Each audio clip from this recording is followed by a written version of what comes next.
Hello guys, അപ്പോൾ നമുക്കിന്നൊരു beef വരട്ടിയത് ഉണ്ടാക്കിയാലോ? ഇപ്പോൾ GCC കൺട്രീസിലെല്ലാം ഫേമസ് ആയിക്കൊണ്ടിരിക്കുന്ന ഒന്നാണല്ലേ ബോബി വീൽ. നമ്മുടെ നാട്ടിൽ അതേപോലത്തെ ബീഫ് അല്ലേ? അപ്പോൾ ഞങ്ങൾ മേടിച്ചു. ശരിയാണ്, നാട്ടിൽ അതേ ടേസ്റ്റോടെ നാട്ടിൽ അതേ വൈബോട് കൂടിയിട്ടുള്ളൊരു ബീഫാണ്.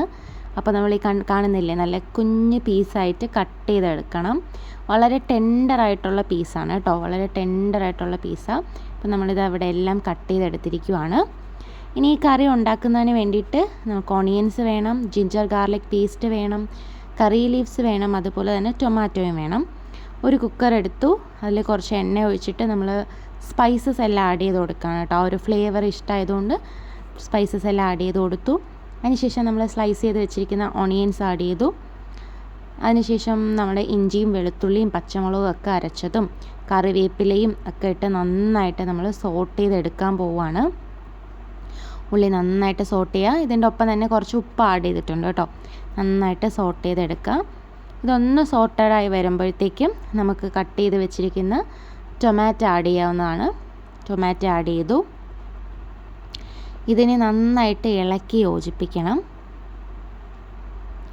അതിനുശേഷം ഒരു മണത്തിനും ടേസ്റ്റിനും ഒക്കെ ആയിട്ട് നമുക്ക് ഗരം മസാല ആഡ് ചെയ്ത് കൊടുക്കാം. ഗരം മസാല നല്ല ഫ്ലേവർഫുള്ളാണല്ലോ.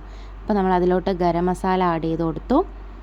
ഗരം മസാല ആഡ് ചെയ്തതിന് ശേഷം നമ്മുടെ എരിക്ക് ആവശ്യമായിട്ടുള്ള, സ്പൈസിന് ആവശ്യമായിട്ടുള്ള നമ്മുടെ കുരുമുളക് നമുക്ക് ആഡ് ചെയ്ത് കൊടുക്കാം. ബീഫ് റോസ്റ്റിൽ കുരുമുളക് ആഡ് ചെയ്യുമ്പോൾ ഒരു പ്രത്യേക ടേസ്റ്റാണ് കേട്ടോ. അപ്പോൾ നമ്മൾ കുറച്ച് കുരുമുളക് ആഡ് ചെയ്ത് കൊടുത്തു.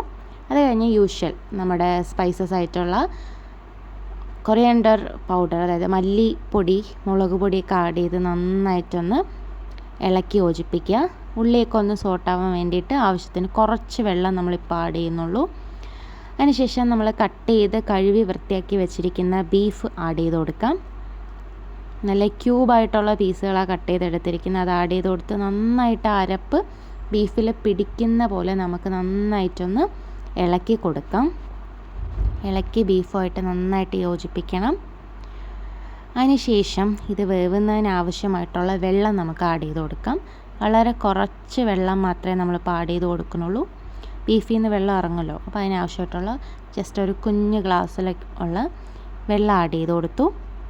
അതിനുശേഷം ഇതൊന്ന് തിളയ്ക്കാനായിട്ട് സമയം കൊടുക്കണം കേട്ടോ. ഒന്ന് തിളച്ച് വരുമ്പോഴത്തേക്കും നമുക്ക് കുക്കറിൻ്റെ മൂടി ഉപയോഗിച്ച് അതൊന്ന് അടച്ചിട്ട് നമുക്ക് 5 അല്ലെങ്കിൽ 6 വിസിൽ, മാക്സിമം 6 വിസിൽ മതി. നന്നായിട്ട് വേവും. നല്ല വേവ് കുറവുള്ള ബീഫാണ് കേട്ടോ. 6 വിസിൽ നമ്മുടെ ബീഫ് റോസ്റ്റ് റെഡിയാണ്. വളരെ സ്വാദിഷ്ടമായ ബീഫ് റോസ്റ്റ് ഇവിടെ റെഡിയായി.